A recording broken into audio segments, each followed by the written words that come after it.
And who's the Canadian guy that died? Kind of big guy. Oh my God, this guy, Jamaican bobsled team. Tupac. He was the white guy. Tupac. Tupac was supposed to be on Cool Runnings. Do you know that? Shut the fuck I up. swear to God, Tupac was supposed to be the fourth guy. What? He died, but he was in pre-production. Tupac was supposed Shut to be. the fuck My up. word, look it up. Tupac was supposed to be in Cool Runnings. Got 31 years on Earth without knowing that. That's crazy. Yeah, he was. Yo, welcome back to the Immigrant Section. It's your boy, Abbas Wahab. Wherever you're listening, watching, make sure to smash that subscribe button so you could join the Immigrant Section, get these updates. Enough of that. With me today in the studio, the one and only, a.k.a. Black Zeus. What is that? I don't know what that last one was. When you just pointed when you said hit that subscribe button, now does that line up to where the subscribe button is on the video? You think I'm playing games out here, bro? Imagine it was this side, people would be out, bro. Oh, you're just pointing to a side, or are you actually pointing like I'm doing this because the subscribe, the subscribe's at the bottom right. If you're watching this, it should be there, right? It's at the bottom right of the screen in the video, but also like in YouTube's How accurate platform. is where your finger is? Is it touching No, the box? it's like the bottom, Okay, like you're the just bottom pointing right. in the direction. That's a square, son. I'm always impressed when niggas are like, yo, hit that subscribe button, and then they point right here. Oh, and yeah, then, it's and then amazing. the thing is right in front No, of their that's finger. high level. Those are those vlog guys. They'll be like, remember that last time when I did this? And it's like Yeah. right there. Right above like, their finger. damn, bro. Like, this is too much. What's going on, man? Oh, just living the COVID life. Chilling. We're talking right upstairs before we started about us stealing in our younger days and getting caught. Yes, in our younger days. Yeah. Officer. Yeah, right. He's out. He's in the So window. you were a klepto? I wasn't klepto. I was just like underprivileged and I couldn't get anything, so I felt like I had to steal it, but I didn't.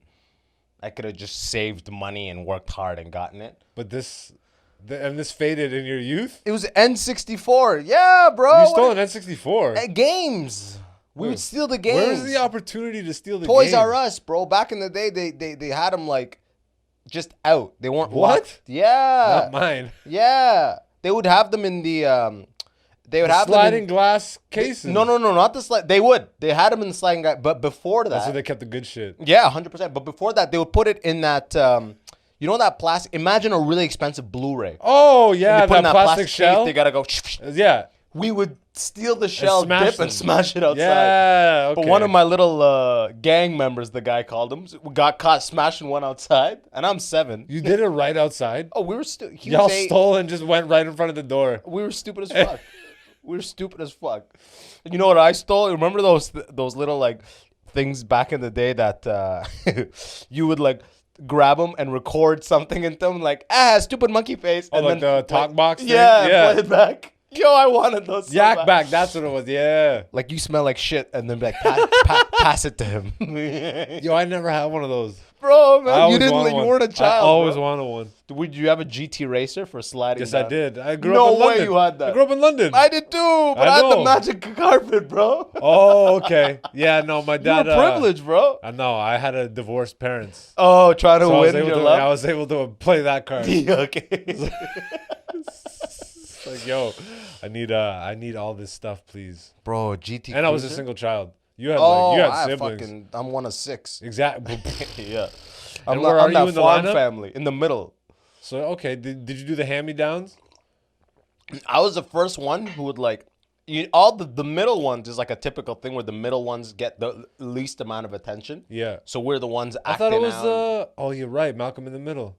The first ones, they were born with they're the first kids. Yeah. The first 2, right? They get the and most then the attention. last 2 are the youngest because there's gaps, and now they're the youngest, right? So they get attention too in like a weird kind of Yeah. way.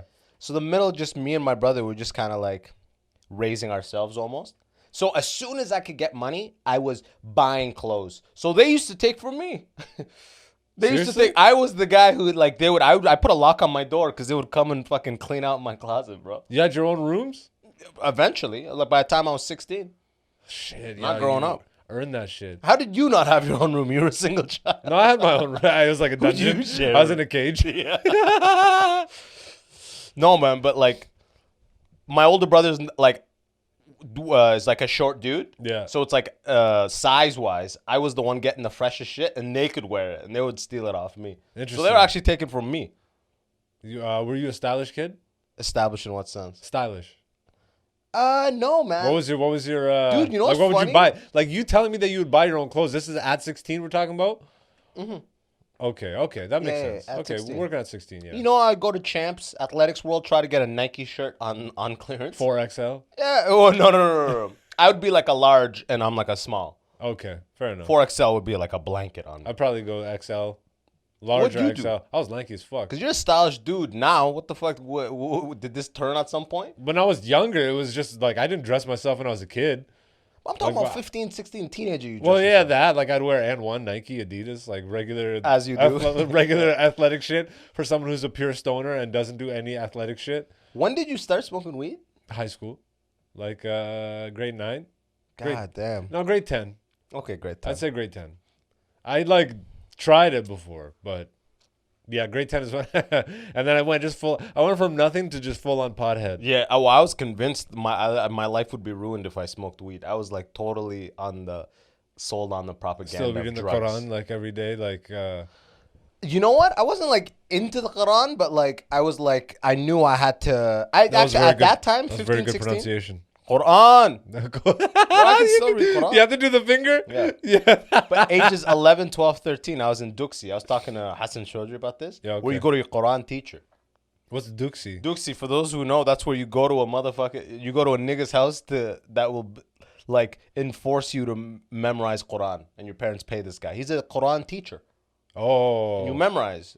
Bro, I had to have. So it's like Kuman, but for Exactly. But religious Kuman. for religious Kuman. Yeah, and it doesn't have any of the commercials. No PR. Is it dropouts that like then turned and then now The are, bad like, kids would stop going. Isn't that what Kuman was? Not really dropouts. I guess that was all the smartest kids. It was made- just students. I found out that it was just students. I forget who told me. Someone's like, man, Kuman saved me. Apparently, Kuman was mad effective. Someone told me. We used to make fun of. We thought Kuman was like the stupid kids.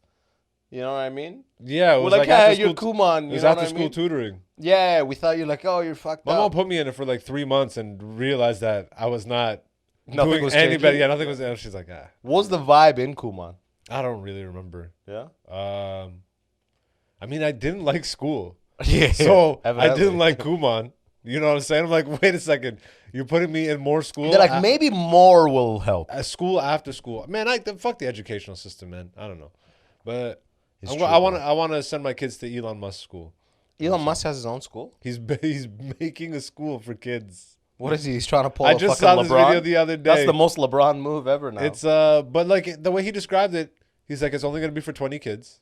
I'm only gonna make it for 20 kids.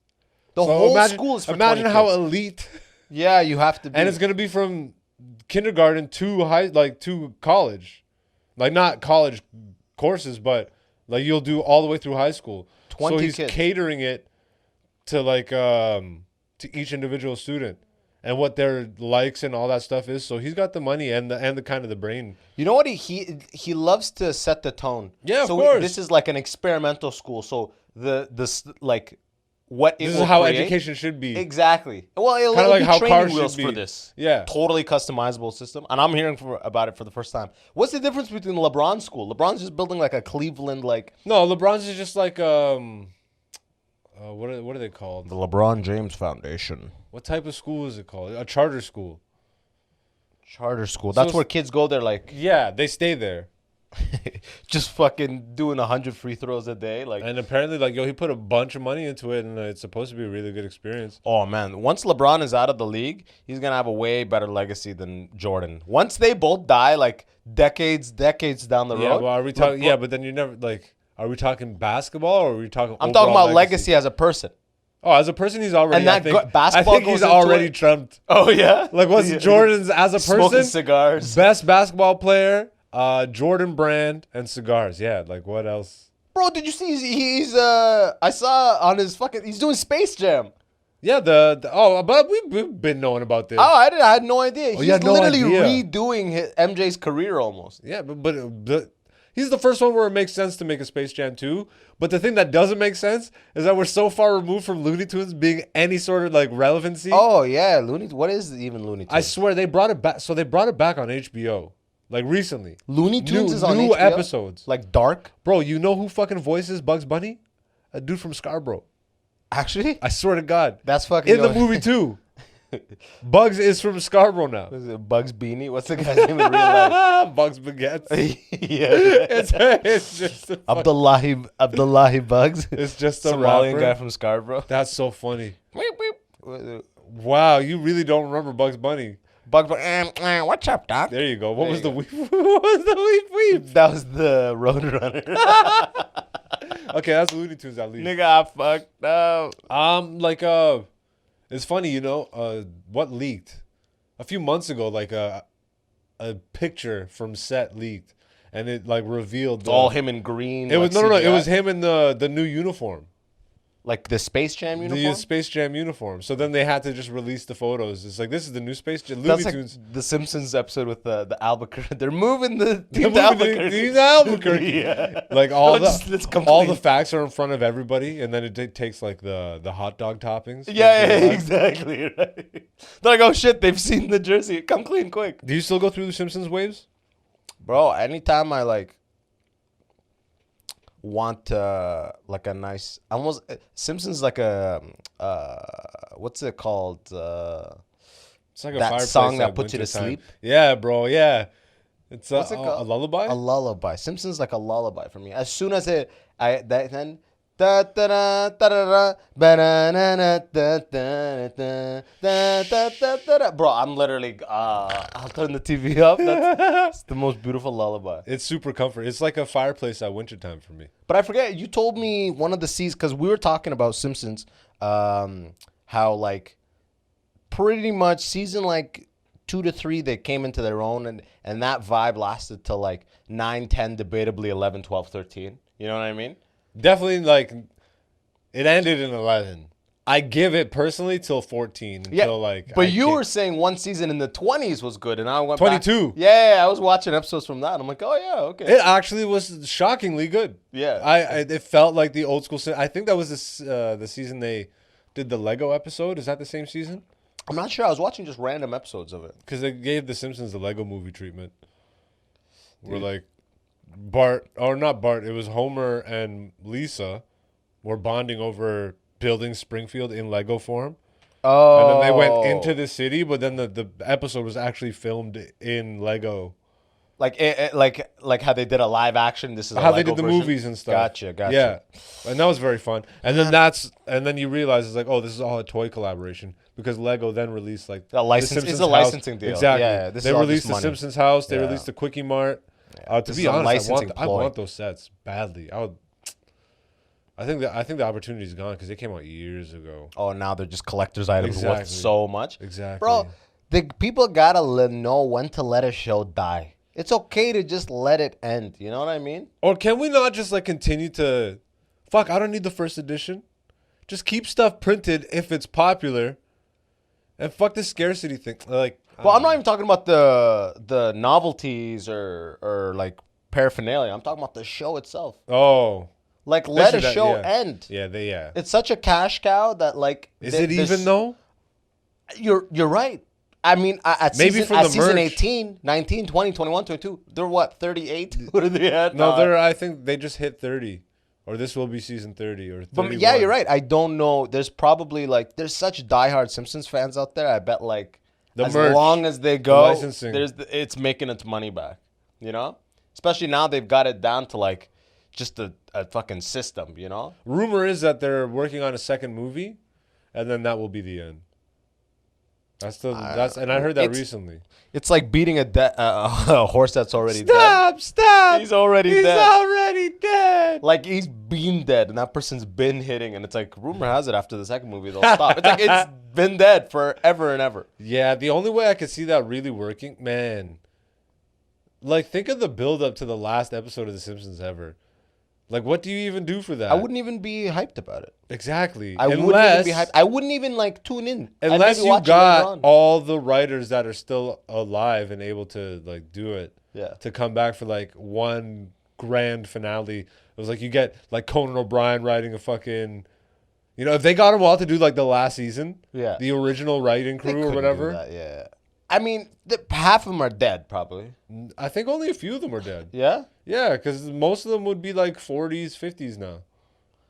I saw that the original writer's room thing. Like Conan did? Yeah. Yeah. And it was like 20 years ago? No, wait, 15 what? years ago? The one where it's the black room, it's a circular table. Yeah, the Conan O'Brien. Yeah, that was like narrated. at least 10 years ago. That wasn't 10 years ago. Yeah, it was. It wasn't like 202011 or later. It wasn't than 20 years ago, though. You said Okay, 20 okay, years but that's original. fine. Okay, 10 years. Even 10 years, But the I feel point like is it's they a all stretch. looked 50. When it was, they were all in their 50s, it looked like it Yeah, at that point. they look like mid to late 40s, yeah. I'm just But saying that they're was not going to be yo, able to that's- assemble yo, this 10 dream years team ago? again. Damn. That's like saying we could put the Bulls back together, man. It'll Yeah, I work. know, right? We Like, still got Stephen you Kerr, look at Jordan. Dennis Rodman's around.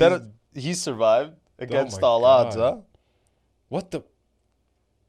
10. I have to look this up. As soon as we're done, I'm going to look this up. The point is that, like, even if You're they right. did come back, actually, even if they Yeah, but what brought the Conan, fuck? I'm not asking them to do dunks. even if they I'm brought, not asking them to fucking shoot 3-pointers. Comedically, It's like, yeah. bro, can you write still? Comedically, you're looking for dunks, bro. I guarantee you Conan O'Brien still has it. Oh, 100%. He's like, He's been in the pocket for decades. You know? Literally, bro. He's like Arnold Schwarzenegger and he between keeps like just 80 reinventing and... the wheel.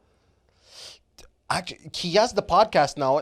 Do you listen up that Conan O'Brien podcast? I Conan Need O'Brien a Makes Friend or Friends or whatever. whatever it's I called. think I Need a Friend or something like that. Something like I listen to. I used to, but only like for guests that I was. Yeah, That's kinda exactly. what I you do do it with on the podcasts. guest. It's the guest you go for. Yeah, exactly. Yeah, and it's yeah, like yeah, if yeah. I already like the person, I mean, because there's just too many podcasts now. It's so true, man. It's so true. And that actually, podcasting is just interesting in itself. Because, like, you know Andrew Schultz, right? Yeah. So, Andrew Schultz, to promote his Netflix thing, which, by the way, did you watch it? I have not yet. Yeah, I haven't either. Andrew Schultz Saves the World. Yeah, Saves the World. It's just that format, which I'm not a diehard fan of that format to begin with. And now I know there's something special of, like, it being a one-man show almost, like a stand-up show, right? Yeah. But then when it's like a collective effort, it's still special, but it's a collective effort in a format that I'm not the biggest fan of. I'm like... Are you it's talking just- about like social media? No, I'm talking about like sitting there and being like, Last Week Tonight or whatever, John Oh, Oliver's yeah, show. yeah. Like that format. Okay. I don't mind. John Oliver, they do it fucking amazing. Is Their that what writing that team's was? I incredible. wonder if that's what that was. Yeah, he sits there and he makes a thing and things come up over here. Oh. Like, yo, China, you're doing this, this, and this. And then it's like this.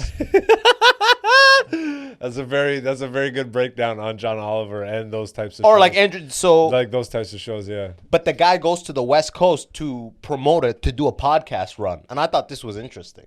Because he goes to the West Coast, does Tim Dillon, Whitney Cummings, Andrew Santino, I think he did my best Rogan. friend. He did Bobby Lee's podcast too, I think. Yeah, he did Tiger Belly. Tiger Belly. So he that's does it. everybody's, and I was listening, and I'm a big fan because, like, I pretty much, like I've said this a lot of times, like I model everything with this podcast after what that guy does. Yeah. He's the North Star of how to be like, how to maximize what you're trying to do in the current landscape of YouTube, Instagram, this. He's doing it the best, in my opinion. Until someone emerges doing it better, I'll like study what they're doing. Mm-hmm. So anyways, I listened to him on a bunch of podcasts, and I'm like, I'm listening to podcasts I don't listen to only because he's on it. And a lot of the same stuff is coming up. I'm like, this podcasting Yeah. space is weird. It's like It's like you're generic. following him. It's like you. Once people like a person, they'll follow them to wherever they go. Mm-hmm. And that doesn't necessarily, it's weird, that doesn't necessarily introduce you to new shows. Like, I'm not, like, listening to all of Whitney Cummings' podcasts now, even though I listen to his, you know? So it's just weird for me because it's like, how do you grow your shit? Because your people just follow you around. How do you get new people? They say to do other people's podcasts, but I don't know. They've been I feel saying like that. people just follow you where you are. And they don't really, like, I don't know if I'm making sense right here. Cause No, it does make sense. Let's see. if you want to add to that, give me a little bit of a combo. It does make sense. It's such a saturated space. It's gotten to that point now. Yeah. Where there's like, you can't, no one's got time to listen to the amount of podcasts that there are. I even feel kind of goofy still having a podcast, but it's like, what do you do as a comedian in this state without comedy? It's like, okay, well, I'm starting to double down on video contents and shit. But even that, I have a whole side fucking issue with. I think the same thing that has happened, what you just said with podcasts, I think has happened tenfold with video content. Oh yeah, in the emergence of TikTok. And the TikTok, what stand-up comedy seems to be on social media is so it's like separate bites. from what stand-up comedy actually is. 100%. Like stand-up comedy, you know what I mean? 100%, yeah. But I mean, the word comedy just gets thrown around for everything. And like, I don't know, man. Social media comedy to me, just a lot of it just seems so hacky. It's fleeting too. It's all and it's super hacky. Because you have to do it like constantly, and it's like the same thing. I mean, because there's like, wouldn't you rather take your time to develop like more in-depth content, even though you wouldn't necessarily be able to release as often because it takes a little more time? But then like the I don't know. Obviously the algorithm. No, you're is 100% right. This is literally something I've been like thinking about myself. Yeah. Do you go with? It's literally quantity versus quality, right? Bingo. Right? That's what it comes down to. And if you can get your quantity to have some quality, that's nice. But what happens is this. I'll take myself for example, just because I don't know other people's schedules, but I get to a point where I'm so fucking stressed, bro, with these videos I'm putting out and shit. I've dropped. You're releasing regularly. Yeah, bro. And here's what happens with me, okay? I get a fucking like skin condition that I've been getting for like 10 years, okay? Back in the day, I used to go to the doctor. They'll be like, what is that? And then eventually they're like, this is, it's called perioral dermatitis around the eye, nose, and this and that. And you take antibiotics, you get rid of it, right? Mm-hmm. I had it a long time ago. The doctors didn't know what it was. Eventually somebody gives me antibiotics. I get rid of it. Fast forward to this new age. Me moving to Toronto to do comedy since 2017 or whatever, right? And then COVID hits, and I have to change gears from just going on stage. Before, my stress used just to be, oh man, gotta get a show. Not even that, but yo, that bit's just not working. Fuck, why do I keep doing it? I tell myself I'm not gonna do it until I figure it out. But in the moment, I keep going back into it and it bombs every time. That's my stress. I gotta figure that bit out. Then we get into COVID. Now it's okay. Now I need a schedule of releasing content to maintain relevancy, right? Mm-hmm. And this shit starts popping back up, this nose shit. And literally now, in 2021, I realized it is a manifestation of stress. It took me 10 years to realize, why does it always come back at these weird times? My face flares up when I am stressed. Interesting. So what are you doing to counteract it? I used to think it was, because now it's when it starts popping up, I go, you're too fucking stressed about these videos. You're posting too much. Chill the fuck back. Because I'd be like, okay, wake up at 8 a.m. and let's get this shit going. I'll journal. I'll create some ideas. I'll shoot some stuff. I'll edit this. I'll post that. I'm like working 9 to 5 for this content. And it's like, this shit starts... I mean, to be fair, though, that is good. But like here's the thing. Working 9 to 5 for yourself. It is great. But when you're stressing on the result, something you cannot control about. You cannot control the result. I read that book, and the Ego is the Enemy, and they had a great point. It was like, it said, do your work and do it well and let go and let God. And I literally wrote that on my little whiteboard shit. Just fucking let it go. Like, what's that fucking shitty ass Canadian sport with the heavy ass things? Oh, curling. Yeah, they just let it go. And just watch it slide. Yeah, aim it as best as you can. That's the quality you're talking about. You know what I mean? Do your best job and let it go. But I was stressing too much on the results. So now that I know that it's literally an indicator of stress, which as you get older, you realize this. Just from having gone through it enough. When I first had it, I was so stressed in university. And like, I didn't even get stress. I didn't get meditation. I was just like, get these marks, get this degree. And you just thought you had like a skin condition. Yeah. Yeah. Yeah. And I was putting creams on it and nothing was happening. It took a year before a doctor was like, oh, you need antibiotics. And it cleared it up in a week. And it was fucked. It was fucked. Like for those people who've had like fucked up skin conditions and can't see a dermatologist, you're putting like apple cider vinegar on it and shit like that. God. You're reading online. Bro, I was doing everything, Yeah. And then like fast forward now, I'm like, now it's fucking, it's almost like a revelation. So now it's like when it starts popping up, I go, fuck the schedule. You sleep in every day. No more alarms until the shit disappears. You're stressing. You're too stressed. The content has to be. Has it rolled gone back. away? Like you're doing It's good cleaning right now? up nice because I went like 4 days where I was like, no alarm. I'm just fucking. You're just sleeping in. Get all the sleep your body needs. Man, I feel like the algorithm is really killing creativity, killing like the content creator. Look at what you just described. Yeah. And that's literally if you really dig deep, it's all algorithmically based. Yeah, I'm trying to Like, follow yeah, what exactly. works. And it's stress and it's killing me kind of thing. It's there's a YouTube channel called Video Game Donkey. Yeah. I don't know if you've ever seen it. This guy's so fucking funny. He reviews games, but in a really ridiculous and just dumb way. And he's like, the voice he uses, everything is just kind of like tailored to sound kind of dumb, but he's critiquing it in a very real manner. And Okay. he kind of did this week-long series where he looked at what YouTube, like what's popular on YouTube and that type of space. And he broke it down to, it's like, okay, well, people are just like releasing Among Us videos 5 times a week. Like, it's just like the most lowest common denominator. This is what's trending. Yeah. So if you do videos about what's trending, then you'll get on you'll get the hits, you'll get on the front page, you'll get all this shit. So he's like, fuck it. And he scrapped all his content, like what he would normally do. And for a week, he just did he's like, I'll be on Twitch 2 days a week. I'm scrapping my Monday videos. Now it's Among Us Mondays. He's like, yo, fuck Thursdays. Now it's Among Us Thursdays. We need Change it up. I'm doing Minecraft Tuesdays, like all the most generic shit. And for a week he committed, but like it was a part of a bit. So where slowly he was breaking down. So he went back to his schedule. And he went back to like the regular, but it was a really good exposure of what has happened. Bro, there's a video game channel on YouTube. They just bought like $1 million compound.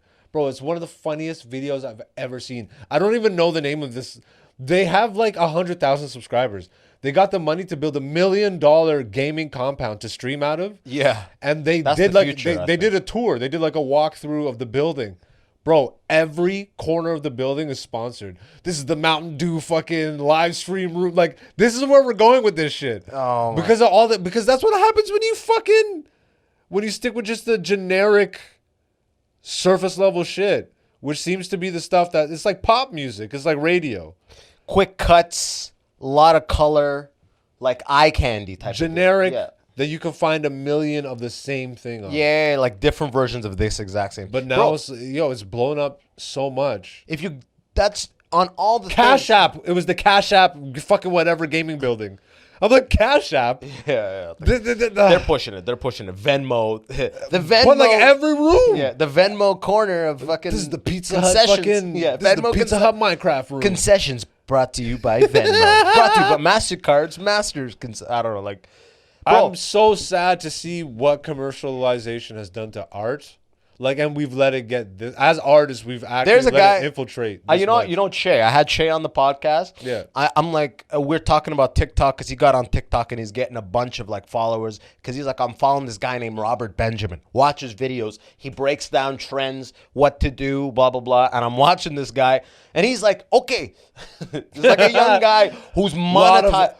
He is monetizing. If you look at this guy, now that I've looked at his YouTube videos, every time I'm on Facebook, it's hitting me with his ads. Join my TikTok mentorship program, 40% off. I made this guy hit 5 million followers. Do this. So I'm like, okay, fuck off, right? I'm not gonna ever pay for this shit. But his videos, he's saying, okay, so you got to follow the trends, guys. You got to post between these times. You got to post 5 to 6 times a day. And I did it for a week. God. I did it for a week. And then that's really when the stress skyrocketed. Of course. Because what you're doing is now you're doing a pure numbers game. Quality is out of the picture. Now it's just pure numbers. You're hoping that if you post 6, 1 will go viral. And then I was like, yo, fuck this shit. Because all of these things I posted, I don't even want to put them on the gram. I don't even want to put them on. I'm almost embarrassed about some of these. I'm just shooting from the hip, following his little scheme. You know? So you've fallen victim to it. You actually feel like No, I did it. I'm like, okay, and it worked. I was getting a bunch of followers. I'm like, but wait, at what cost? What is the end goal here? And don't you find What it is the fucking end freaky? goal here? What am I doing here? Isn't it also Fuck, man. Bro, I'm I putting 2 don't hours on understand. TikTok trying to find things that I could make fun of and recreate videos. And I'm like, what the fuck am I doing here? Exactly, because you got to think, like, okay, let's say some of this shit starts to catch, and then I build a following. They're gonna want This that I hate. Yeah. Exactly. So I was out. And I feel like there's a lot of content creators that fall into that trap. It's like they start out doing what they like, which is what every artist should fucking do. You do what you love. Exactly. You don't even really, you shouldn't even technically be thinking about the audience. Because like what gets you an audience is because you're doing what you want to do. But we're comedians though. We respond to the audience. In comedy, we respond live. But in social media, I put something out there and what I get back. But do you write a joke because you're like... No. You write a joke because you find it funny. I make my videos not because except for that week. The part that we get from the audience is letting us know if what we did was good or not. Yeah. That's not going to then go and make you... It may make you go change that joke and try it a different way or whatever, but it is not going to change your writing process. Okay, now I have to think audience first and then is this funny? No, bro, it's... But it's like, let's say this. Let's say you have a 15-minute set. Yeah. And you have 2 new ideas, and you put them in the middle. One does nothing. One kills harder than your whole set. You go home, you're like, I got to build on this idea. Oh, I got something on. But again, that's after the fact. That's after the content was created. But I'm saying their response told you where you got to hone in on. So I'm saying with social media is the same. I post 3 times a week, let's say. The one that like kills, I go, okay. But it's not. Wait, before you get too deep into that, it's not because of what we just talked about. Now imagine you're posting that 6 times a day, hoping you're playing that numbers game, hoping that something catches. And let's say some shit catches that you're not necessarily proud of, the way you described, right? Yeah. But now you have to, based on what you're saying, and like you getting likes, which is the audience reacting to a joke. This is where it differs. It's like you're going to go and create more of that content based on that shit. You have written one joke that an audience responds to, so you go and work on that joke. That joke was already created, but now like the difference is that joke was already created. Now it's getting better. Whereas opposed to you are now trapped in this loop of creating content. Now you're creating new content, which would be new jokes, but solely trying to replicate. Exactly. Solely based on that fucking audience capture. And to not even get that complicated, the point is I was doing it and I was like, this is not sustainable. You know how the fucking iPhone tells you like your screen time is up 18%, like that shit? Yeah. My shit was way up. I was stressed. I'm like fucking and there's a new feature called Stitch. Well, they're like, you got to use these features. The trending features are what you got to use in order to trend for the algorithm. So Stitch is where it lets you take 5 seconds of a clip and this is on TikTok? This TikTok. Okay. Where you take 5 seconds of any clip on TikTok and like kind of do like, well, you could roast it, you could add to it, you could do whatever.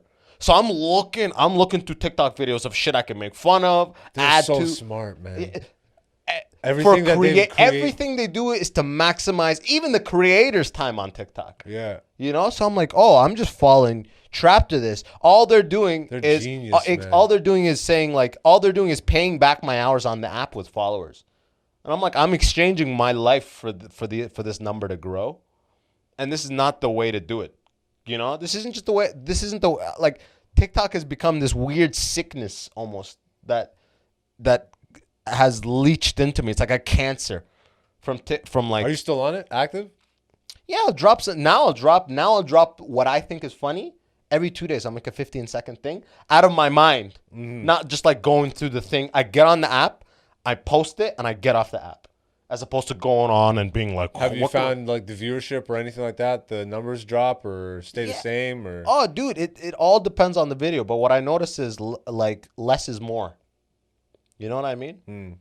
So if they see you doing the flooding approach, it cheapens your brand a little bit. Like this guy's throwing everything at the wall. Yeah. Before he was just like doing like strategic threes here and there. Now he's just throwing everything. It's like a desperation mode. And I'm like, I'm losing all this time. I'm not having fun. I hate doing it. This is stupid. And TikTok is a whole different environment. When I make when you make a funny video, it's funny on anything. When you have a funny idea, you post it anywhere, it's funny. But when you are just catering to the algorithm on one app, that video is not going to necessarily be successful. You can't take that into YouTube or Instagram. It's not that good. It's like, what am I watching? This is some weird. Stitched together weird. And You know? So that's why, speaking about all this, man, I have the ultimate respect for fucking Nima Nazari, bro. I just hit him up the other day. I'm like, bro, are you still, because you may not know this, but every video you see like of us comedians and you see subtitles, we're putting in those subtitles manually. Yeah. People don't know that. They think programs do that shit. Programs are not that good. They need to come up with a proper program. They're almost there. I mean, like YouTube and Instagram and shit, they all have this auto caption thing. But I'm saying and they need a getting program. Better. And they need a program where it won't just auto caption it, but it'll let you choose the color sizing in a very simple way, and it'll let you fact check it through. You know how it always makes some mistakes? So like auto-generate these and it'll then let me just go through it. auto-generate every this at this size, only show 5-6 words at a time in a frame, and let me run through all of them and correct any little fuck-ups. Why doesn't that thing exist? So Nima does everything by hand. I'm like, God damn, bro. I wonder if he's stressed and stuff because he's got to be stressed. His release schedule is like it's God wild, level. Yeah. I've never seen anything like it. I've never seen and but you know he does it all from the heart and he really loves like and he's funny. He loves that shit. He's good at it. Why not? And nobody is betting against Nima. You know what I mean? Yeah, I don't know how to. Like I'm saying betting if Nima is like Tesla stock as far as comedy is concerned, you know? Like nobody is betting. But I will be honest right now. But I will be honest, it is more in line with that to me that generic social media comedy stuff. He does it with actual love. But he doesn't do it for numbers. He gets numbers because of his consistent his stuff, passion for it. His consistent stuff is that. But once a week or twice a week, he'll drop a video that is undisputable. Like him doing 4 minutes like of the improv, full sketch. Yeah, like the full sketch. 4 minutes of him staying in a character that's so fucking maybe that's hilarious. the strategy. And he captioned everything. And he's doing 100 videos. I'm like, maybe that's the in-between. It's like you film a lot of those shorter ones to constantly release and just keep your page up. Like on the front page. These are the concerns of comedians, essentially. How do we stay relevant when we don't have the stage? When we don't have the stage. Yeah, but to be honest, was the stage really keeping us relevant anyways? We were like the whole goal is to build like an audience. The stage was sharpening a skill. Of course. So this is, I guess, not relevant. How do we keep sharpening a skill without the stage? Doing my podcast is like I credit my podcast for keeping my comedic voice alive. Yeah, same. 100%. When after that first lockdown, when you got back on stage, bro, I swear to God, I wasn't even sweating. Yeah, I was upset that I wasn't doing comedy, but I wasn't. I was talking to a lot of my comedian friends, and they're like, I don't even know how to tell a joke anymore. I'm like, bro, I'm fine, because of this shit. Like literally, this is essentially riffing. Like you boil it down. Literally, to riffing. yeah, exactly. You don't have the audience keeping face putting pressure on you, like right in front of you, but. I'm itching this time more than I was the first lockdown. I'm fucking. Oh man, I'm so. Because now I don't see a time frame to get back. Now I'm seeing all the places actually being closed down. Like Yuck sold. You know, like Yuck sold. Yeah, downtown. Not like the. Are they gonna still keep doing comedy there though? No. It's gonna be a condo now. Oh, it's confirmed. Yeah. No way. Yeah, the Yuck Yucks downtown Toronto is. Sold. It will become a condo. I'm sure they have plans of reopening a new location. And a new location. But when? And it kind of makes sense that they would sell now because like what the fuck you could like they were probably gonna have to close it anyways. So you might as well sell it while. Well, did they own the property? They were leasing it. I'm assuming. I think so. If they sold it. Yeah. They sold it. Actually, yeah, they've had it for decades. I bet they own it by now. They probably got it for dirt cheap. Yeah. And this is not the time to sell, to be honest, because there's like an exodus out of Toronto, so. But they're not getting any money in, so they got no option but to sell it, I'm assuming. Yeah. Yeah, how do you feel about... Everything will come back. Everything will come back. As soon as people can be doing comedy and can be in a place in attendance like normal, then all that comedy demand has to go somewhere. Conservative numbers I'm hearing for life going back to like the way it was like 2023. At earliest. Who's got... who's to say? I mean, define like... as in like all of the businesses that have died because of COVID are replaced with a No, in a terms new of business? like events, concerts, all that kind of stuff to get back to where it was. I just mean for us to be allowed to do 100% attendance again. From doctors and like, politicians and all this shit. I keep hearing 2023 as like the conservative. It's like, don't expect to be maskless. Don't expect to just go to a 100% capacity restaurant, even concert or whatever. I just heard Dana White. There was a UFC event the other day, and he said even all the top people that he pays around him, all the doctors and scientists and shit, maybe not scientists, but doctors that are like helping him guide the future of UFC through COVID. They're like, don't expect to have an audience until 2023. And this nigga just did it in fucking in like on Dubai Fight or Abu Island. Dhabi or whatever. Fight Island, where's that? In Dubai, I think. Yeah, okay. But Emirates. It's a UAE. Did it have attendance? Yo, they just had attendance. So I was watching. This was just last night. Who fought? Max Holloway. Oh, okay. He fought he was like number 5 ranked. Bro, Holloway Killed him. washed this guy. Like, Yeah. it was. Yo, I swear to God, at one point, I swear I did that he's already dead. Not now. I didn't say stop. But I was genuinely, bro. This only ever happens once in a while. Stop, man. Because UFC is so good. Like the refs are so good at stopping. Calling fights. it when it's done. Yeah. It's not like boxing where like a guy will get his head punched into the ground. And he's like, He already has Good. But that's what was happening yesterday. Holloway was just demolishing this guy, but he was so tough. Yeah. That he just refused to. He kept his arms up so he could. And then he started hitting back. I'm like, please shit. just stop. Stop he was fighting back. But they did it in an arena. And I noticed, I'm like, yo, this building looks bigger than where they normally did this Fight Island thing. And then I look around, I'm like, is that people? And it was fucking people. Like apparently they sold a package. So to go to the events, You have to be 6 people. you have to go to all 3 events. So everybody that's at the show last night will be at all 3 of the shows that they're filming over the week. to minimize like Exactly. But I don't it's even know where still, they're coming from around the world, and then they have to quarantine, and then like all this stuff, or I don't know. I don't know if it's people that are just there. It's from the I was UAE. thinking about this too, bro. Like, you know how hard like movies and TV, all that's gonna continue, but they can't they're gonna have to see anytime a crowd scene is needed, they're gonna have to CGI it. Because they can't have a crowd, right? No, man. The film industry is the one of the few that's just going like normal. No, I mean, I so did interesting. commercials and shit. It's like masks on until you're shooting. Until you're and on, even when yeah. you're shooting, they're constantly like, okay, stay like be distant. It's not 6 feet. It's not 6 feet. Yeah. But it's kind of like there's an assumption then that you're gonna keep your distance and be mindful of COVID while it like he says action. You know? What's it called? A lot of the productions from the States have moved filming to Canada during COVID because we have a lot less positive results, which is just funny to me because And it sounds the like they're just dollar. gonna. Yeah, oh yeah. Yeah. But it's just, aren't you then just encouraging more positive results by bringing more people up here? Yeah, bring It's it up like here. I don't know. Dude, actually, when I booked that commercial, I was talking to the other actor. There's this white dude that was I forget his name, but he's like he was in his 40s. He's been in the game 20 years or whatever.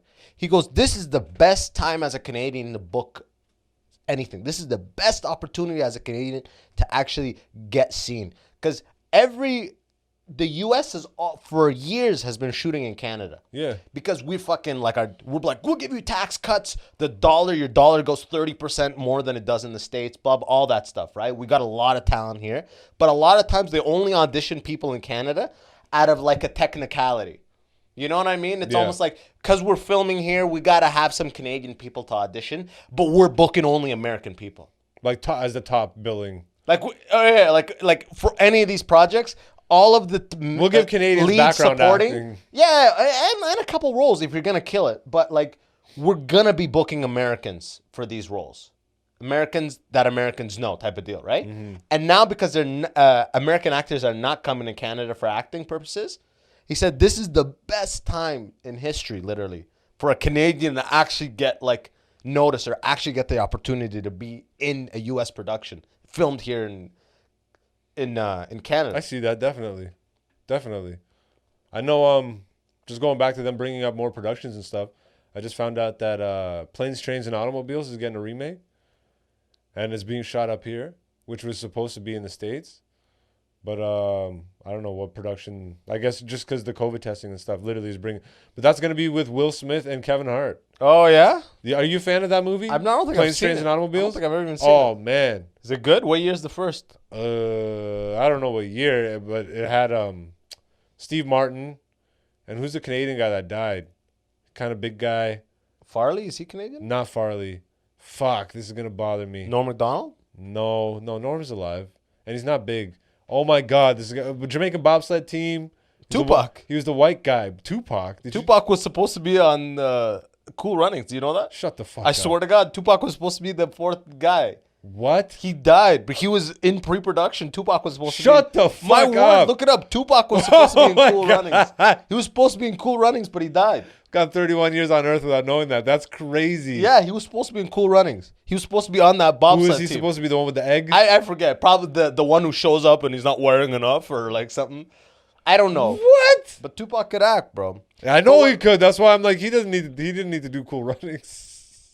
What the fat? Cool Runnings was a sick the movie. white guy that managed the bobsled team, the fat white guy, John Candy, bro. No, can't even picture a guy right now. John Candy. He was in Plane, Trains, and Automobiles.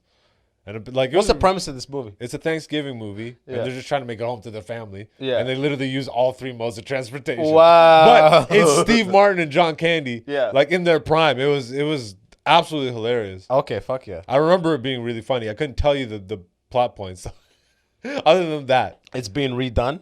What are some good like Hollywood themed like 90s, 80s? Bro, have you ever watched Earth Girls Are Easy? No. I just watched that. It's on Amazon Prime. When did it come out? Bro, I just got Prime. 89. I got that 30-day 1989. trial, bro.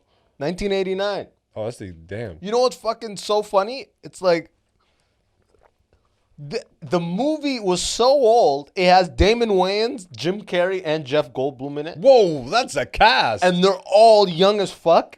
And like, what's Is this an In Living Color joint? Like, essentially, like they play aliens. Like it's like a musical. It's weird. What the fuck? It's worth watching. You gotta watch it. It's jokes, bro.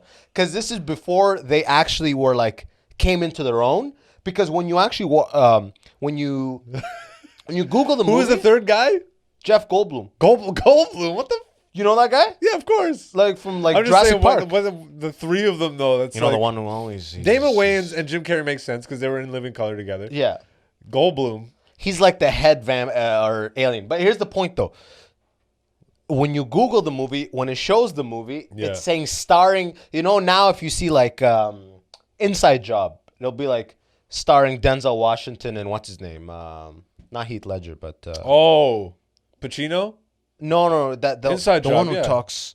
He's got like a South Inside African Man? accent. Inside is it Inside Job or Inside Man? Inside Man is the bank one? heist one. Yeah. Oh, Clive Owen. Clive Owen. Okay, so And yeah, but Pacino was the cop. No. Pacino was a cop. You're right. No, it Denzel wasn't. was the cop. No, Denzel Bro, was the what the negotiator. hell is going? No, What no. movie am I thinking about? Where Pacino was the cop? Like whatever. 90 of them. Denzel was the cop. Clive Inside- Owen was the bank robber heist. inside. Yeah. Okay, so imagine that in that movie, one of the secondary people is now like a huge star. So when that movie comes out, you'll say starring Denzel Washington and Clive Owen, right? And let's say in Netflix of 2040, if that huge person is now the king of acting, Yeah. Netflix, when you click that movie, it'll say starring that person. So I thought in the If they overcome, like, let's say someone's bigger than Denzel now, which they're not. So the Earth Girls Are Easy movie, it says starring like Jim when Carrey? you Google, no, it says starring like all of the main girl and the main guy who were big at the time. But now when you watch it on Prime, it says starring Jim Carrey, Yeah. fucking Jeff Goldblum, and Damon Wayans. But when you Google it, it's like all the other people who fizzled out because That's they're hilarious, young, because they're they were young young killers. and not. Yeah. And it's so funny to watch. Jim Carrey's already murdering his little like supporting role. Murdering. Was he in it enough? Bro, yeah. And the thing and the little stuff he does, you I can love Jim already Carrey so tell, much, like, man. oh, this guy is Jim Carrey's he's iconic different to me. He's just Iconic. different. He's a different level. Like just what he does, when Jim Carrey is with other people on the screen, your face goes to him. Of course. So your eyes go to him. Just what he does with his face in the moments where he has no lines even. Like he'll be like Like, he just shit he does, bro. He just steals the focus every time. And he was like 22 in it. That sounds like Jim Carrey. I'm like, man, this guy's high level as fuck. Of course he was going to be Pet Detective. Of course he was going to be all this stuff. Bro, those 3 movies came out in the same year. Can you understand that? What 3 movies? Pet Detective, The Mask, 89? and Liar Liar. Not in 80, not as that movie. Yeah, those are like mid to early 90s. The Mask.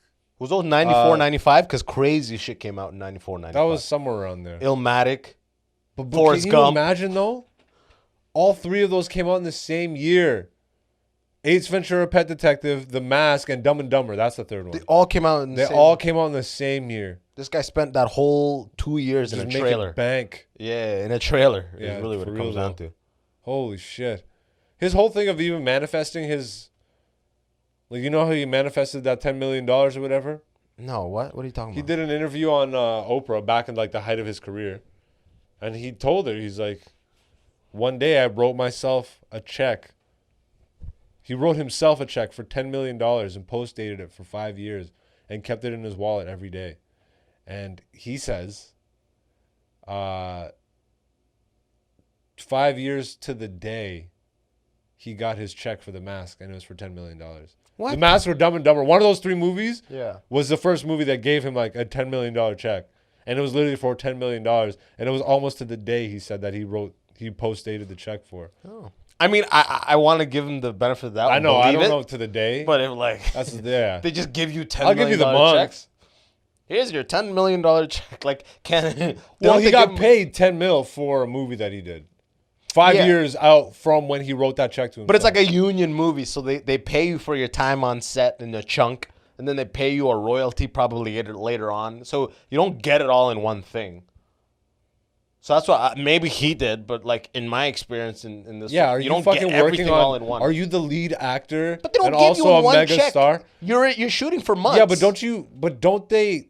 See, I don't know. Here's your check. You shot 1 year ago in the movie. You always hear like an actor or whatever made fucking $20 million for this movie. Yeah, but I think it like that's got to be for the acting services. Everything on the back end. Yeah, they're not telling you in that statement. I just think like for the sake of the production, cash flow, everything, they don't just give you a check. Like when LeBron gets $30 million. Why for the year, are you breaking this down to him getting the one check? He got $10 million for that movie. That's all that matters. He wrote himself a check. Because it made it sound like he got the $10 million check the day of. Like, what? Bro, the point is the guy is crazy talented. And when you're that talented and and he's just way better I'm not letting that slide. You're such a poo-pooer, nigga. No. You can't let him have this manifestation. He did get a $10 million check. You can't let him have this manifestation of him putting the idea out there. I brought this whole thing up to give him kudos. I'm on the Jim Carrey team. Man, I'm just saying it don't work like that. Doesn't sound like you're on the Jim Carrey team. Yo, man, you got the $10 million check. He manifested it, nigga. Watch Oprah, nigga. Hey, he put it out there. He said, I'm going to get $10 million for... It said 4 acting services rendered. I found that so impressive. That he wrote rendered, too. That's amazing. Rendered. So it's like in the future. And he gave himself 5 years. I got to look into that. 5 years. You can pull up the fucking Oprah interview, nigga. It's... I'm not you pull it up, bro. I'm recording on my phone. Well, we got to do this right now. You know what I mean? We got to pause. Yeah. And we come back. He was right. He was right. Yeah. Move on to the next checked it out. It just... I'm a hater. Yo, this tea is cold. Cold as ice, nigga. Oh, man. Did you watch that clip of Arsenio? It's like a green room clip of Chris Rock, Chappelle, and Arsenio, and like they're talking about Pryor and Eddie Murphy. That was pretty sick, huh? Yo, I didn't know that it ran that deep between those two. I know there was animosity because Eddie spoke about it. What did he say about it? Well, he said he never got along with like he never got along with Cosby. I know that for with sure. Cosby, yeah, and then he didn't know why. That there was always this kind of rift between him and Pryor, and then he found out later. I forget who it was that told him, but a comedian told him. It was like Pryor was always very like jealous, probably. Not necessarily. Probably jealous is the word. He's the young buck coming exactly. in. Exactly. He's he's threatened. Yeah, he's the young buck. At the height of Pryor, Eddie Murphy takes over SNL pretty much, right? Exactly. And then it's like, oh, this guy's career. You're like at the height, but this guy's coming up fast as fuck. And you're like, whatever, man. I'm at a Richard Pryor, but obviously deep down there's some insecurities, right? But with the Cosby shit, Cosby would be like, why do you gotta be? He would tell Eddie Murphy, like, you know, like, Don't swear. Don't swear. We got to do things for the black man. We got to represent them. Like, shut the fuck, get away from me, you know? It's very And then he ends up raping everybody, you know? It's very interesting, man. And then he told him, he's like, don't hang out with Richard. Come hang out with me and stuff. Oh, he used to say that to him? Yeah, that's what Eddie said, yeah. Fucking, they could date rape together. Imagine being at that position where you got, like, Bill Cosby.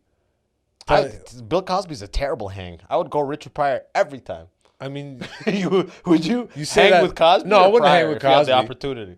It would You'd be, go Pryor. yeah, it would have been Pryor all Yeah, the time. yeah. Especially if you're Eddie Murphy. I'm sure, like, they were both Comedy Store guys. Yeah. So I'm sure, like, Eddie both is Eddie swore because and of said whatever. Pryor. It's just that story was very nice, but I was just kind of surprised because I didn't expect Pryor to, based on what I heard, like, big him up in that way and then sit on the side of the stage and wait for him to be done and then walk off together. That's interesting, huh? It's like a nice moment, but you know, I always heard that he was like jealous and shit. So now that kind of puts that all into question. I wonder who are the guys right now, like in the game right now, that are gonna be the people 20 years from now, like the Burrs 20 years from now, the Chappelles, the Harts 20 years from now. I know, right? The one. How many you think will be out of Toronto? The powerhouse. Because I think Toronto is gonna have a bunch of international names. 20 years from now, there's gonna be a lot more Russell Peters, like people like Toronto stories. You know what I mean? I have no idea because as far as I've always known, comedy is like you got to go. US game. You got to go to the States. I know, but now the way that COVID hit, the way that the focus has shifted to online presence, why can't you build a huge audience online and get your visa and tour? But you could have done that before COVID. I know, but like no one was. Now you can't. The focus tour. wasn't like that. So this is a necessity situation. But now there's even more competition because everybody's online. Whereas opposed to before, it's like some refused to do the online stuff. And like some were only online. But it's like Chris Rock said, though. It's like you only do the show when you know they're going to be wanting like more the second you leave. You don't when you go to a city, you make sure not everyone saw you. Right? You don't necessarily go for to the biggest 10 venue. shows at the biggest venue. You make sure you leave, you go smash and make sure that people didn't see you. So you build this lore of like, oh God, you guys see this guy next time. So all these people who exist right now online, once there's an opportunity for them to actually go in a live venue in front of their audience, if they're not creating that level of shit of people be like, oh, you got to see this, then they fizzle out. You have to back it up with the actual performance. It all comes down to that live performance, I think. That's the shit that staples you. Because, man, I don't know if it was you and I who talked about this, but like if someone likes us from the podcast and then sees our stand-up, that's a fan forever. Yeah. You know? If they see our stand-up and listen to the podcast, like, yeah, I like the podcast. But if they like the podcast and then, because the stand-up is the peak. That's the tip. That's the cherry on top, the best that you got. Well, you don't think you can go the other way? You can, but like the stand-up is the best thing. Your stand-up is you at your highest. But that's for you. Everybody is their I'm talking own about you person. and I. We're stand-up Oh, for first. me, yeah. I'm talking about you and I. Yeah, of course. Yeah. Nothing will touch. Man, I'm still... How many... Have you done like online shows? I did one and I got tricked into it. It was supposed to be live and it got canceled. Man, and I they were don't like, know it's how online. to feel about this shit. I do not know how to feel about this. Because I'm like, okay. Because it's just not the same. Like, it isn't. And you can't look at it as the same. So then to me, it's like, do I want to do that? And it's more of that relevancy thing. It's like, I don't feel like I'm taking anything away from it. I don't feel like I'm saying the jokes as I would on a stage. Because the dynamic is different. It's like... Physicality, you can't step into a bit and step back. You can't it's do like, anything. I don't You know, can't... man. I've avoided them mostly. I might do one or two here and there. But Bro, I did one and I did I only did one. I was like, the screen was like here and I'm doing like... I'm trying to do my distance to set up my setups and, you know, to come in, like all that kind of stuff. And at the end, it was like a 7-minute set. was it on Zoom? It was on Zoom. So with like everybody was muted? 100 people. It was like a Lebanon benefit thing. You know what's his name? Who's the comedian that stutters? I don't know. You know what I'm talking about? He's from Montreal. He's like an Arab guy. Nice dude. I don't know. Anyways, he was running a benefit. Yeah. And it got canceled. The venue was like, there's too many people type of deal. And then he's like, don't worry, it's Zoom tonight at 7 type of thing. I'm like, oh, fuck. And Merhej made some excuse last second. You could tell it was an excuse. It was like, Merhej has like Thanksgiving dinner. It's like, yeah, he was planning on being on the show tonight. Suddenly he has dinner. Whatever. So he dipped. I'm like, I can't also dip in this because people have paid. They're not asking for refunds because it was for charity. Yeah. So I just stuck it out and I did it. And I did my best. And the set was done. And I was like, anything you could take away from it? oh, I was like, okay, well, I hope you guys enjoyed. Like, that was that. And I was like, you know, for those of you, you know, maybe next time unmute your thing so we can get a little feedback, right? Because they're all muted. And then, Could you imagine? And then everyone unmuted and went video. And we're like, from their living rooms applauding, standing, like 20 screens were like this. I'm like, oh, shit, that's good, but you got to give me something during. I got nothing the whole That's 7 so minutes. funny. But at the end, they were like, yo, that's amazing. You're like, It's this. dangerous, though, to have 100 people unmuted while you're doing comedy. I mean, you can't really... It wasn't 100 people, but you're right. You're 100% right. But it's like muted, like unmuted then it's for the like, laugh. how do you find the Unmuted balance? for the laugh. Unmuted for the laugh. Zoom should be like, oh, these are laughs. Let the comedian hear them. The How comedian- unnatural is that? Yeah. How fun? Yo, you gotta... It wasn't natural. There's It's like no an defense intercom. for You it. just press like... yeah. You know? people are laughing, but they forget to press the button. Yeah. Oh, my God. Yeah, I don't know. No, man. it was really weird, bro. I was on the couch upstairs. I brought this light. It was like... I'm not worried about the long term of comedy because I know it will come back. Once things are opened up again, like venues will start to slowly come back and all that stuff. Hopefully, you know, some of our favorites. But I'm actually more concerned with the long term impact that everybody switching to online is going to have. I mean, it'll be good, I think, for the people that are really in stand up because a lot of them will go away. Yeah. Oh, and they've already gone. And they've already COVID's gone.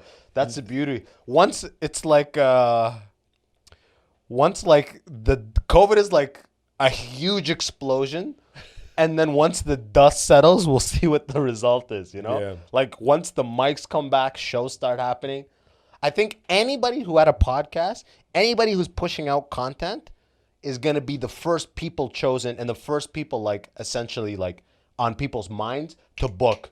So people with podcasts and content are just gonna be like on everything once comedy comes back, I think. And everyone's kind of fizzled out for the most part. Yeah, it'll be interesting though because a lot of these places are closed, so I think there's going to be less spots. I think And like more like battling for them. I was talking to Jeremy Dowski, and he had a really good theory of just, I mean, it's going to go to quality over quantity. Like it's because it's going to have to. Cream of the crop. Because everybody is going to be chomping at the bit. When things finally open up, you know, people are starving to get out to live entertainment, music, comedy, all that. They're starving. That's what I'm saying. But it's like they're not. So you think that they're going to tolerate like the open micers that, you know, That's gonna what be, I'm saying. They might not know. They're and the so open mics are starved going to for be, it. and the open mics are closed. So the actual venues that'll be around are going to be looking for people Only that people they with can an act. charge. Only people with an act. Yeah, you got to be able. I got to be able to charge people admission for this. So it's gonna be very interesting. And then open mic scenes, I think, are gonna go to like backyards, parks. Well, no. If the shows can start, the open mics can start. Right? Yeah, but it's a matter of because I think it's gonna be scarce at the beginning. Yeah, no, you're right. Shows will So come there really first won't because be it's a open- money-making exactly. opportunity. Bingo. Will come first. Bingo. Yeah, the shows will come before The money will open come mic. first. So we only get literally all the headliners. We'll do showcase style show with all headliners. Yeah. They're all doing 10, 15 minutes, get a piece, dip. And then all the people who were like open micers and trying to like be features, they're going to struggle because now all the cream of the crop rises and they're the only people getting chosen. And then eventually I think new bars will open. All the bars who died, there'll be like a flipping of bars. All the bars who died and will just be like 4 lease signs for a year. And then suddenly the bylaws change so you can have a venue. Mm-hmm. So all these bars like, okay, now it's actually restart my bar. Okay, how do I get people in this bar? Oh, a guy comes up, let me do an open mic. Tuesdays people. And the same demand thing will restart. The same reason open I think mics it's going to be existed. slower for the mic scene, man. I really do. Just because the mic scene is so reliant on the small ma and pa Yeah, style you're right. places. I agree and with those that. are the people that are getting wiped out right now. And I think it'll be tougher to get those people back in to new operations and new bars. Like after all. No, this I'm not saying it's the same person. Oh, I'm saying, I know. I'm saying But the I'm saying venue there'll that be is less clearly I think there may a be bar. less people willing to take like the restaurant, bar, muffin shop approach now after COVID. You think? 100%, man. 100%. Like, are you like after all this just went down? Yeah, you have no idea the way. Yeah, it'll be years. Well, I'm saying, let's say 2023. Let's say the we spit that number out. Let's say 2023. People are vaccinated. This is not even a. People aren't even afraid of it. It's like another flu. There's no fear, really. It's just get vaccinated, this or that. It's past 2021 with the training wheels of the vaccine. 2022, the numbers are nothing compared to 2020. And then like end of 2022, 2023, things are kind of back to normal. There isn't that stigma anymore. Then all the places that have a physical bar and they ran out of business, someone's like, I'm going to start a bar there. They have a bar. It's set up for a bar. I just got to fucking stock it and make it my bar. And now there's 20, just like there's 100 dispensaries right now opening up. Once things fix, all the bars will open back up. Because that's, man, we're fucking, we're Canadian, society, we're yeah. a drinking society, bro. As soon as things are normal, all the bars open back up. People are going to be out and with people more than they ever were before COVID. Just because, like, oh my God. We took it for granted. Let's all get together for drinks all the time. It's going to become like Japanese society. We drink after every work day type shit. And when that happens, bro, they'll be like, yeah, come, do your show. Let's have people here. Like, it's a go out at night type society. I think it'll switch to that. More so than it was. It already was. But more so than it was, and then it'll level back out to pretty much what It'll it was. have to level back out. Everything levels back out. But it's like, you don't get to go out anywhere for 2-3 years. When you can, you better believe people are going to be like, It's going to be like flooding record to bars. sales, record bar sales. and Wreck shit. everywhere. No one is drinking at home. No one will be drinking at home. Which means mad open mics, music open mics, stand up, live music. Bro, it is the time for us at that time. I don't know. I'm not as Either rent it- optimistic as you are on that one. I just don't see it jumping that quickly. I just don't. I'm talking about the piece of the I law know, but I don't changes. think people's ability to reestablish like that will be as high when the time comes that we can go back out and do everything like normal. I think COVID scared so many like potential business people. You know how many people just opened a bar? You know, like all the, like, I don't know, man. I feel like it's freaked a lot of people out, but that again, it's just one opinion versus the other. Like, I hope you're right. For everybody for every person who had a bar that failed because of COVID, there's a younger person who fucking used to bartend, and now things are back to normal. There's all these venues that are set up for bars, and the bank is just looking for something, and they're not condos yet. And then it's gonna be for the taking. It'll be like a buyer's market. Let's hope, man. I really do hope. I think that's what's gonna happen, man. You can't you take anything away from a people, like you deprive them of it. The second that you don't deprive them of it, they want nothing but that thing. Yes, but these people are broke. That's my thing. I'm talking about banks, bro. People don't open up businesses out of their pocket. You think people are gonna come out of COVID and want to go take out a loan to open up a bar?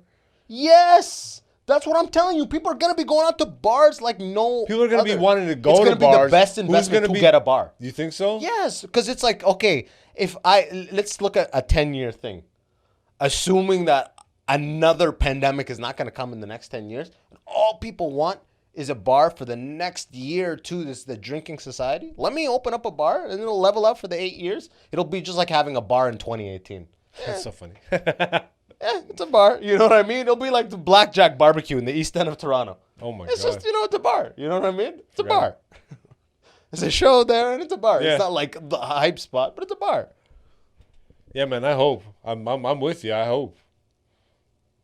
I fucking hate this. Like, it's just been like 100 episodes of just hoping. Yeah, I know. Nobody really what I mean? knows. Like, I hope it's There's back people in. that are more optimistic than others. There's people that are more like down than others. It's like, I don't know, man. I'm just trying to be realistic about shit. I would rather hope for it to happen than to think it's gonna than to try and bank on it or to bank on it and then it not happen. It's like you said, man. People are It's so like when you starved for know entertainment. Yeah, it's like when people hype up a movie before you've seen it, and then you go and see it, it's like, this isn't that good. Yeah, okay, so you're managing your expectations. Yeah, exactly. Yeah. I'm like, yo, I actually, deep down, I'm like you, but I'm not letting it come out. Because I know, I'm being optimistic because it's like you said, people are starved for those things, and those things only happen in a couple places. Forget about outside, because we're talking about when the law lets you be inside. Yeah.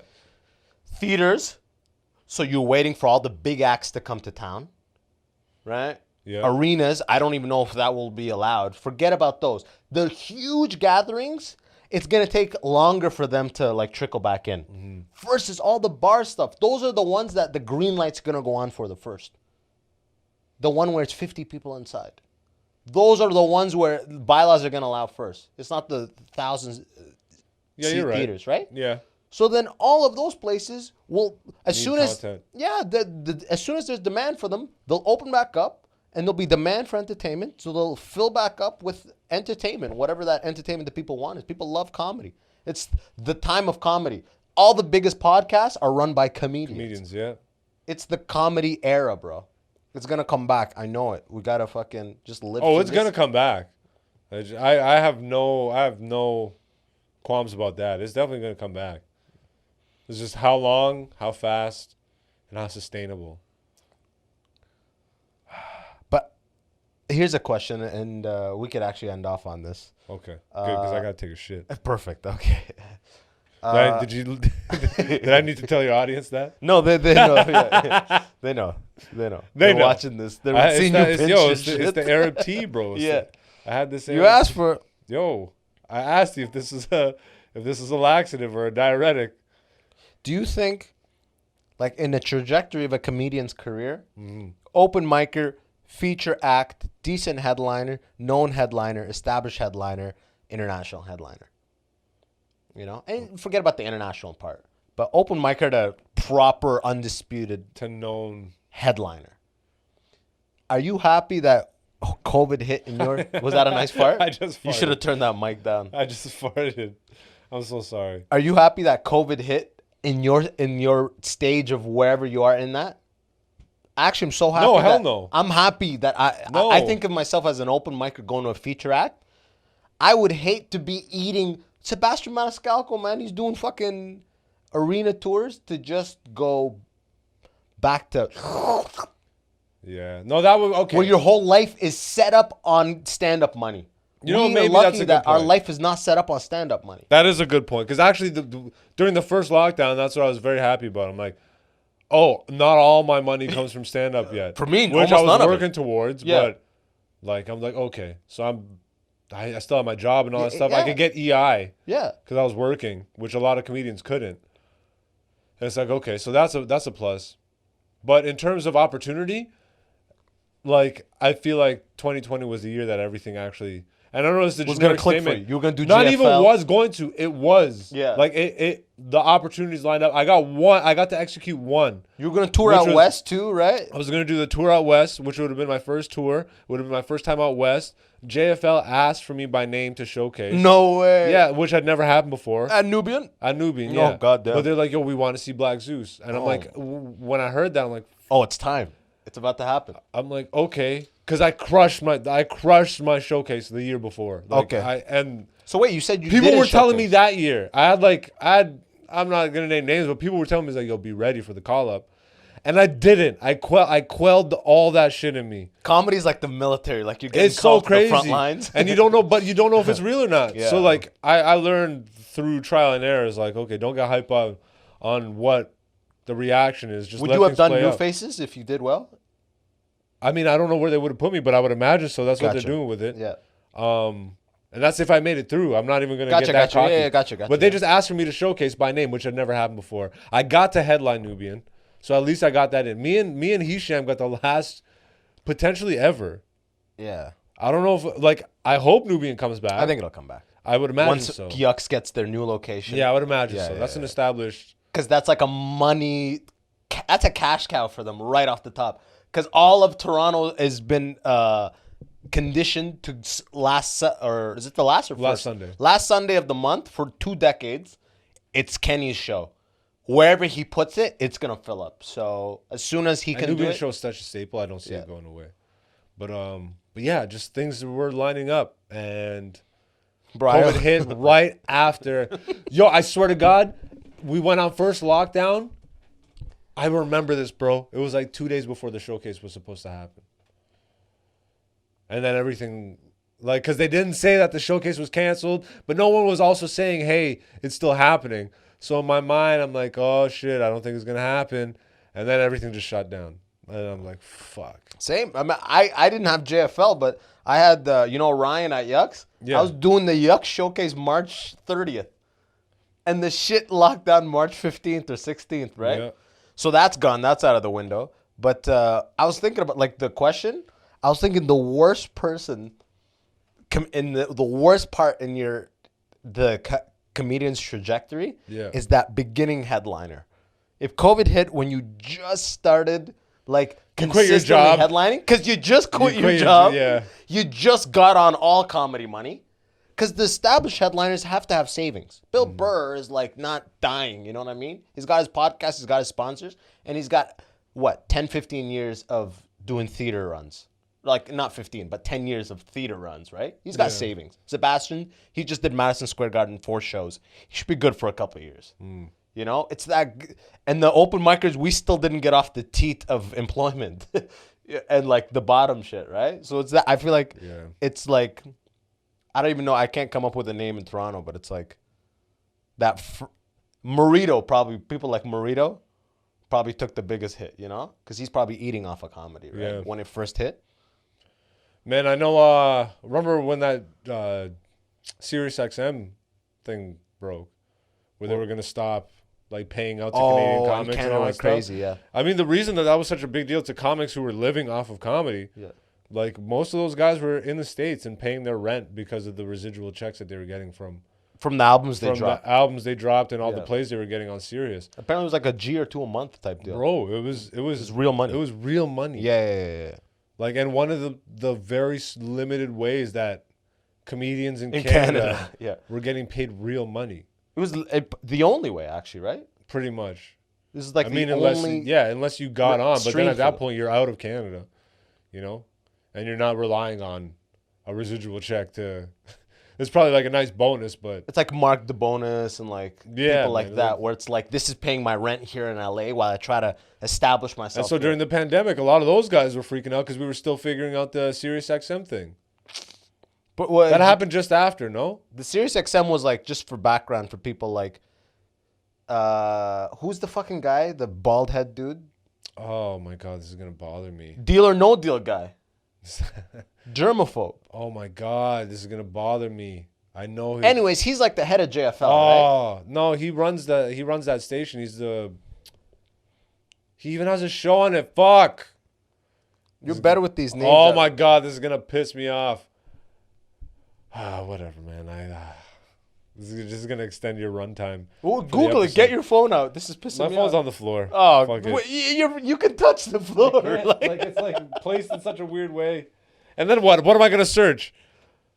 So I want to give an actual background on what the fuck happened, because we're just being like, when that shit happened. But it was him. He pretty much tried to like privatize it or pull it so they make more money, right? Oh no, he was the face of it. Howie Mandel. Howie Mandel. Okay. Howie Mandel was the face of it. Yeah. Ben Miner is the name I'm trying to think of, because he's the one that actually runs the Canadian. So there's a Canadian comedy channel on SiriusXM. That wasn't my fart. That was my phone case. Oh, that's so funny. So this guy's almost ready. He's brewing. It's almost ready. My phone case. So the way it worked was the Canadian comedians would record albums and stuff, or even just record bits in the hopes of getting them played on XM, because you would get real residual money and you would get like a check on a monthly or a bi-monthly. Yeah, exactly. And so the station didn't necessarily get bought out. It got rebranded to Just for Laughs. Yeah. And then Just for Laughs, like in this deal that they made with Sirius, like it's like the worst deal. Yeah, they took over the actual cultivation of the channel. So like all the bits, people started slowly realizing like all the jokes that they were playing were no longer like local Canadian It comedians. was all American It was stuff. all American. Like it was Canadian comedians from Just for Laughs. Yeah. Or American comedians for Just for Laughs, and they found out that Just for Laughs like worked this back end deal, where they got to pick the content. So essentially, it took money directly out of. This was like the one path of like you get to a place, you record a good album, or like you said, usually the bits came from the albums. Right? Yeah, like you usually. record a good album, you put it on Spotify, whatever, and it makes its way into this XM like stream. But you submit. Yeah, you submit. What's it in? I forget what the thing is Ben called. Miner, do you actually submit to? Like, No, I never. Because I don't have an album yet. I mean, that's the thing is like it doesn't necessarily have to be. And that whole process got is good shadowy reporting. as fuck. That's the thing about comedians too. They don't share any information like this until you get to that point where people go like, where the established guy walks up to you, goes, It's kind of like shaking out the weeds, is how I see it. yeah, the established. At one point, once you've made it through all the noise, the established guy goes, "Yo, look, you need to go submit for A, B, and C. You need to do this." This is how I got everything, and like, this is how I got into acting. Some guy in San Francisco set me aside and goes, "Look, go get your headshots. Go do this, this." And like, actually told no one tells you shit until they see it in you. But otherwise, there's no open source information To of be how to do all this honest, shit. I think it's even, bro. I think It's like a friends game, man. It's really if you get in with a clique and then one of those people happens to, like. But so start to then this develop way, in it's like that the way. funny loner can't. But the internet has let the funny loner get an audience. But before the internet, I guess you couldn't make it being the funny loner, because you need. You'd have to travel. You with- need yeah. that network to be Yeah. like, hey, you need to go apply for Showbiz this. is and all talk to- networking. It's all, yeah. So any our- corporate job is all networking, by the Even way. if you're a loner, like, if you're a loner in comedy, I would imagine you still like talk. Sebastian is apparently the biggest loner. To, who? Sebastian Maniscalco. Oh, really? Back in the Comedy Store days, he would just come in, he would dip, he would do his shit. 4-season shifts, in and out. Well, there you go. See, Yeah. so it's do. But yeah, but that's in, But you, I mean, you that's in didn't- the States too. Yeah. And Comedy Store, he's in LA, right? Yeah. But the long and short of it is essentially this deal was taking one of the only opportunities out of like Canadian comedians' pockets to make livable money. And then it was the first time I saw everyone go up in arms. Sandra Battellini, all these veteran comedians Yeah. were like, no, fuck that shit. I think that's actually when a lot of the newer comedians or even comedians that aren't established as headliners and working their way up and stuff, I think that is where a lot of them found out about this process. I didn't even know about it. Yeah. Because there were comics fighting for this money that most comics didn't even know existed. And then they were asking other comics who didn't know it existed to fight, to help them fight for this money that they weren't Yeah, even they're like, gonna come on, see. guys, they're robbing It was like, us. it was It's so, like- but I what? mean, but overall, if you really are in comedy, Yeah, then if you get to that regardless point, of what you point get to that you point. are at that time, you have a vested interest in making sure that this is in comedians' favor, because you hope to get to that point eventually. But yeah, it goes back to what you're saying, that people don't really share information. So you get like, it's networking, it's getting good, and then also being likable enough that people want to share this information with you. You don't even have to be that likable. Just be approachable, because there's non-approachable people. You know what I mean? Yeah. And like, as long as you got your crew and you're approachable, you'll be good. You'll be good. If you're those loners who are also not approachable, it's like, what are you doing? It's gonna take you double the time. It's gonna take you double the time. You know. Yeah. So, but it is what it is. I think probably a good spot to land it, huh? Hell yeah. Hell yeah, man. Tell the people where to find you. I think they already know, but AKA Black Zeus on all social media, AKA blackzeus.com. I got a podcast, Black Zeus the podcast, every Wednesday. iTunes, Google, Spotify, YouTube. look it up. I'm working on some new video shit, so go subscribe to that YouTube, please and thank you. You know what I'm saying? It's updated weekly now. Hell yeah, I'll put that in the Trying to description. get on that content train, but like again, do it in a way where I don't feel like I am betraying my Artistic identity. yeah, bingo. That's the best way to put it. That's good, because I did that. And it gave You me, actually feel that and way? It gave me shit on my face. You actually feel that way? Like No, not right now.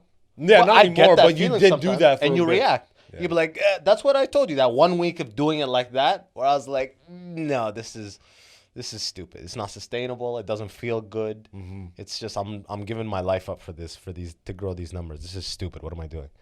But yeah, man, fucking as always, bro. Respect. Thank I you. gotta come do your pod soon. Yeah, it's gonna happen this week. Hell yeah, brother. From my end, yo, I appreciate y'all coming in. If you want to support the show directly, check out patreon.com/the Immigrant Section. Get weekly bonus episodes, behind the scenes content, a bunch more shit. I love y'all. Tell one friend about the show. Let's grow it. And until next time, y'all the best.